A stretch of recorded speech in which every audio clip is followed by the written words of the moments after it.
Hey guys, this is Jason Morris, real estate agents that really work, and I told you guys I want to do a for sale by owner series for you. And I feel like the first thing we need to do, talking about for sale by owners, is we need to talk about a little bit about why do people why do people decide they want to sell their house by themselves? A lot of people want to go FSBO or for sale by owner.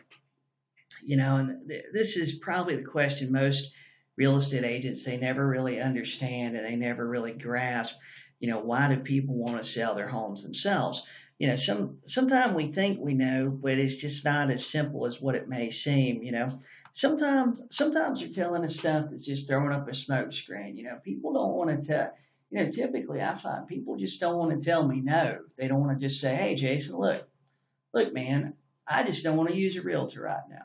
I mean, every now and then you hear that, but usually, rather than just being real straightforward like that, they want to come up with some kind of elaborate excuse.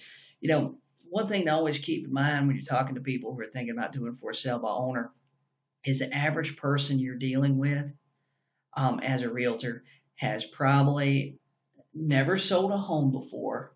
And if they have sold a home before, they've only done it like once or twice. And the ones that have done it more than once or twice, those are your really experienced people, which is probably, I mean, man, it's such a small amount. I mean, I've got one client that I've probably done 100 transactions with, but other than that, most of my clients that I've done worked with over the last 12 or 13 years, if they've done if they've done two transactions or three transactions, that's pretty experienced. Most people you're going to meet, maybe they bought a property, maybe the property that they're selling is something they inherited. The chances of them having sold homes or sold it by themselves, is very slim. And sometimes when you have a little bit older client, yeah, maybe they sold a house before, but it was 15 years ago and it was in a different state. And they think that, hey, the process hasn't changed. You know, they could probably get an attorney and have them write up a contract and handle the closing, but the attorney's going to cost them money. And usually the attorney's going to charge up front in most cases. You know, we always forget as realtors that only about 50% of the U.S. population owns a home. I mean, I think home ownership peaked during the George W. Bush years, and I don't think it's regained. But I'm gonna give you 5 reasons that I hear over and over about people trying to sell their homes without going through a realtor, and this will give you some insight as their mental state. And later on this week, I'll tell you how to overcome these objections and mindsets. So subscribe to my YouTube channel so you don't miss any of this stuff. So the number one reason that people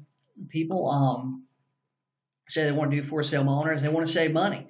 And this is probably the most obvious reason. They think they're going to save money. Usually this isn't the case. I mean, most of the qualified buyers in the market, they're seriously looking at for sale by owners, they're looking for a property they can get a big discount on. The other people looking at for sale by owners are looking for some sort of owner financing. I mean, I can tell you right now, if you're a for sale by owner and you've got a house on Craigslist, 99% of the calls are calling you wanting to know if you're trying to rent to own the property, or, hey, will you do a rent to own? Hey, will you finance it? I got $500 to put down or something crazy like that. Normally the people with the mindset um, that they're going to save money, they're doing like new Craigslist ads, posting on Zillow and stuff. They're dealing with the bottom of the barrel buyers. They're dealing with either very, very unqualified buyers or buyers looking for a property that are just going to steal it. So they are more than likely, unless you're in a super, super hot market, then the for sale owner that's trying to do it themselves to save money is actually leaving money on the table. You know, Number two person that's trying to do for a sale owner, they think they have a buyer. These are my favorite people to deal with. They threw an ad on Craigslist last night. They put a sign in their front yard. Somebody called them within 15 minutes of the ad going live and said, "Hey, I'm going to be in town 3 weeks from now, and I'm going to buy your house. Don't sell it before I get there." Well, number one, if the person was really serious about buying your home, they'd come look at it today. Worst case, they'd come look at it tomorrow. If they're wanting to come in 3 weeks or 30 days or something, they're not serious.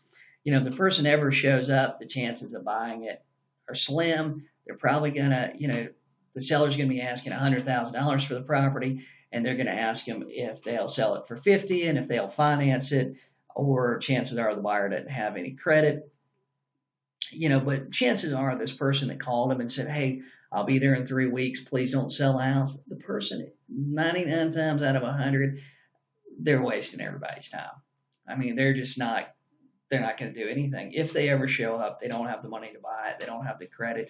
And the sad thing is, the sellers, they're not experienced with this. So somebody says, "Hey, I want to buy your house." They just go, "Hey, the person wants to buy my house. Don't need a realtor. I'm going to save some money. I got a buyer. Everything's going to be good." And they start packing up their stuff, ready to go. They start making arrangements to move sometimes. And that's the worst cases, man. They start making arrangements to move. They don't have a contract. The buyer hadn't seen their house. They've never asked if the buyer's qualified. A great question I always ask the sellers when they tell me, "Oh, we think we got a buyer." "Oh, that's great. Do you guys have a signed contract yet?" And they just kind of stumble around, go, "Oh, well, no, no, no, we don't." "Well, have you asked them if they're approved yet?" And chances are they haven't.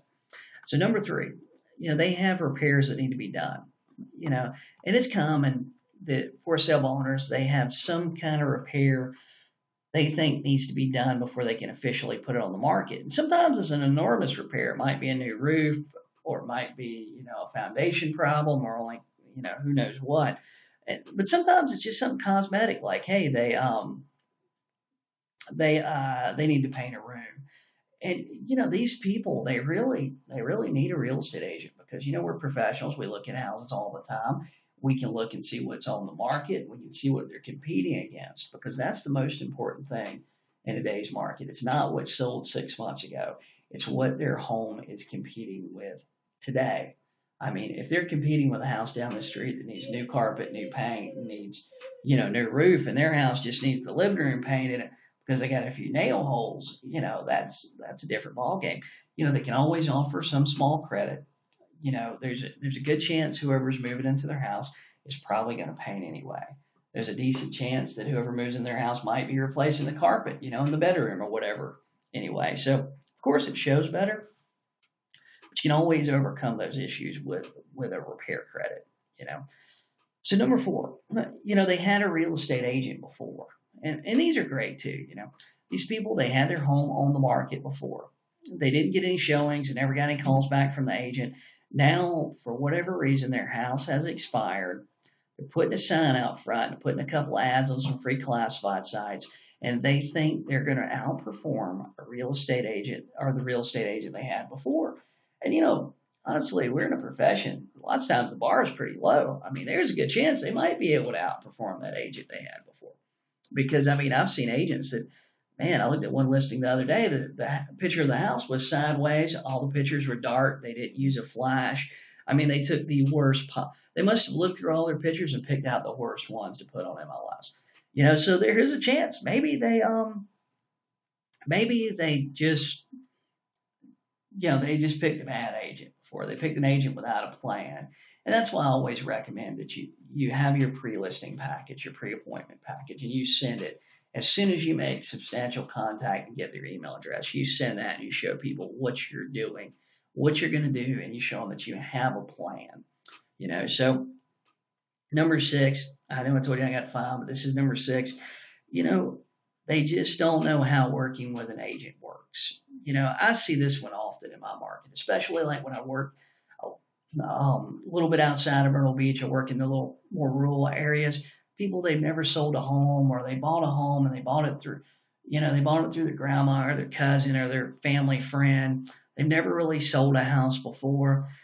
They think there's going to be some upfront cost with dealing with a real estate agent, or they think the agent's going to tie their home up for some extended period of time, and then it's just going to be ridiculous.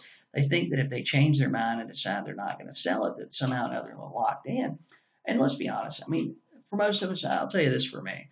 If I got a seller and I got their house on the market, they call me and say, "Hey, Jason, my wife's got to have surgery. We really want to take her house off the market." "Hey, no problem. I'll mark it, hold, don't show, and I'll do it this afternoon for you." hey, I got something that's come up. We thought we were moving for my job. My job laid me off. I mean, I had that happen a while back. And the guy said, hey, look, I don't want to sell my house since I'm not moving for my job. Hey, no problem, man. We'll withdraw it. You decide you want to later on, just give me a call.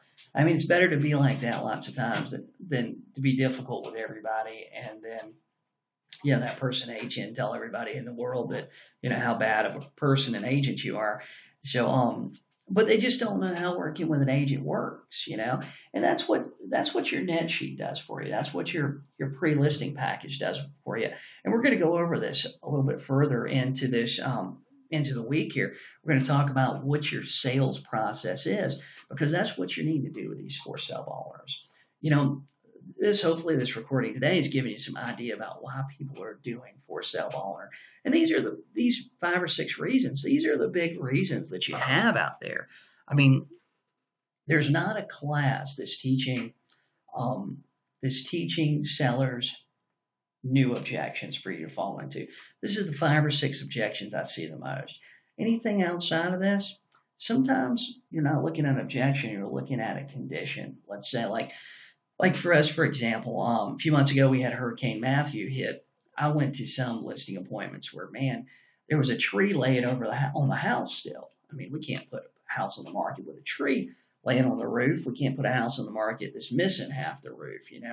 It's going to be a little bit difficult. And there's some problems with insurance claims that were with houses sitting on the market. So that really isn't an objection. It's really a condition they're telling you. So you need to identify what's an objection, what's a condition, and that way you can go forth. But the big thing you're going to be doing, and I'm going to be teaching you how to do over the next few days, is I'm going to teach you how to build trust, because that's what we're doing nowadays.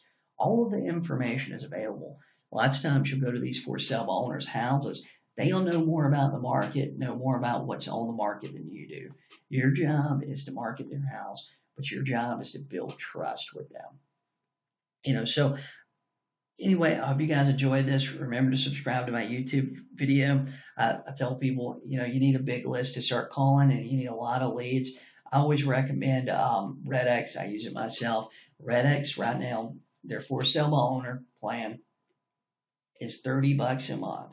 If you subscribe to RedX, you get their whole database of for sale owner leads going back to the beginning of them getting for sale owner leads. So give them a call. If you tell them Jason Morris sent you, they'll waive the setup fees. It's going to save you $150. If you do a subscription, you pay up front for like 3 or 6 or 12 months. You're going to even save more money. And they also have package specials and stuff too. But we will talk to you tomorrow.